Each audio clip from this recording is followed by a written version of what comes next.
কলকাতা থেকে কয়েক ঘন্টার দূরত্বে একদিনের জন্য কোথাও ঘুরতে যাবেন ভাবছেন? তাহলে ব্যান্ডেলটা একটা ভালো অপশনই হতে পারে। ওখানে গিয়ে ব্যান্ডেল চার্চ, ইমামবাড়ার সাথে সাথে আপনারা দেখে নিতে পারেন লাহিড়ী বাবার আশ্রম। ব্যান্ডেল আমরা আগেও গেছি, কিন্তু এই লাহিড়ী বাবার আশ্রমটি বাদ পড়ে গিয়েছিল, তাই আজকে পৌঁছে গেলাম লাহিড়ী বাবার আশ্রম। এখন বেশ শীতের আমেজ, তাই এখানে বেশ অনেক স্টল বসেছে খাবার দাবারেরও। আর আপনারা যদি নর্মাল ট্রান্সপোর্টে আসেন, ব্যান্ডেল স্টেশনে নেমে ওখান থেকে অটো বা টোটো করে এখানে পৌঁছে যেতে পারেন। এখানে বাইরে বিভিন্ন ধরনের খাবার স্টল দেখে মনটা বেশ খাই খাই করছিল, কিন্তু ভাবলাম আগে ভেতরটা ঘুরেই আসি। ঢুকতেই দেখলাম এরকম একটা বড় গেট, এরপরে বেশ খানিকটা জায়গা জুড়ে ফুলের বাগান। ফুলের মধ্যে আছে বিভিন্ন ধরনের গাঁদা, আর বেশ অনেকটা জায়গা জুড়ে গোলাপ বাগান। সত্যি বলতে সব রকম ফুলের নাম আমিও জানি না। এই ফুলগুলোর নাম যদি আপনাদের জানা থাকে কমেন্ট বক্সে অবশ্যই আমাকে জানাবেন।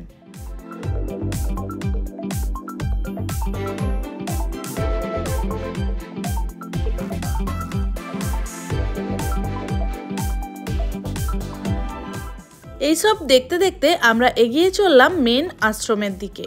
সেখানেই দেখলাম একটা টার্কি এইভাবে ঘুরে বেড়াচ্ছে।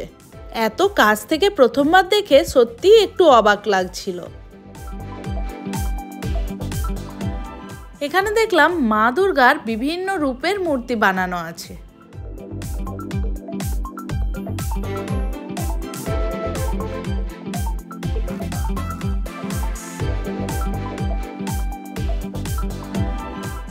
এখানে ভোগ দেওয়ারও ব্যবস্থা আছে, যার কুপন 80 টাকা দিয়ে কেটে নিতে হয় সকাল 10টা থেকে 12টার মধ্যে, আর ভোগ দেওয়া হয় সকাল 10:30 থেকে দুপুর 1টা পর্যন্ত।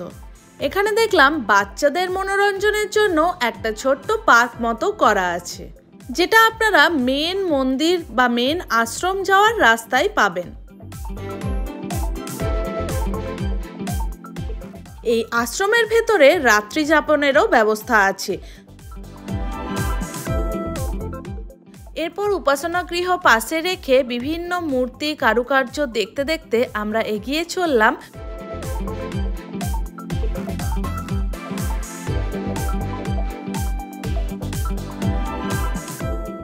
মন্দিরে। ঢোকার মুখেই দেখলাম কৃষ্ণ আর অর্জুন রথ নিয়ে দাঁড়িয়ে আছেন।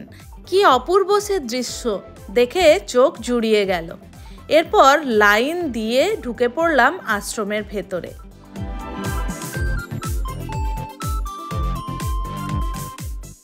মেন মন্দিরের ডান দিকে ও বাম দিকে এরকম দুটি ছোট ছোট মন্দির ছিল। এখানে ছিল রাম, লক্ষ্মণ ও সীতার মূর্তি। মন্দিরে ঢুকতে গেলে অবশ্যই বাইরে জুতো রেখে তারপর টোকেন নিয়ে এখানে ঢুকতে হবে, এবং এর মাঝেই পা ধোয়ার জন্য একটা জলাশয়ের মতো করা আছে। ভেতরে ফটোগ্রাফি অ্যালাউড ছিল না বলে আপনাদের দেখাতে পারলাম না। অবশ্যই এখানে এসে একবার দেখে যাবেন আর ঘুরে যাবেন।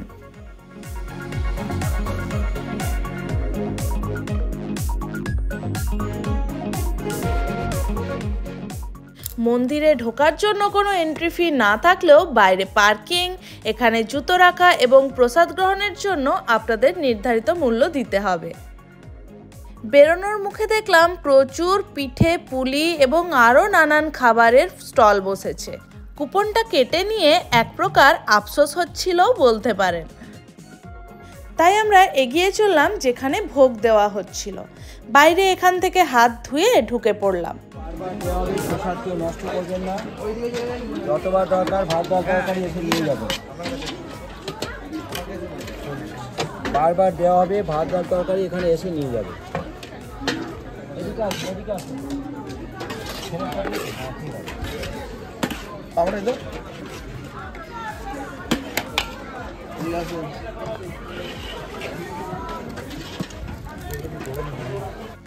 সত্যি বলতে আমার মনে হয়েছে খাবারটা আরেকটু বেটার হতেই পারত।